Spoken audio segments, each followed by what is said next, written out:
ধন্য কত এরকম কাকা?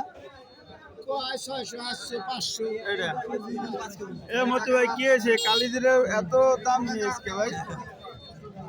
আগুন লাগাইতেছেন কত কইছে? 14,000। তারপরে দেন না, কত হলে বেচবেন? আমি তো চাই বেশি বুঝলেন নাই আরো বেশি? আচ্ছা ঠিক আছে, মালটা তো ভালোই আছে। সম্মানিত দর্শক, আজকে বাজারে কালিজিরা 14,000 14,000 14,000 এই বস্তা এক বস্তা এক মালিকের 14,000 টাকা বেচা কেনা হচ্ছে কালিজিরা টাকার হাট।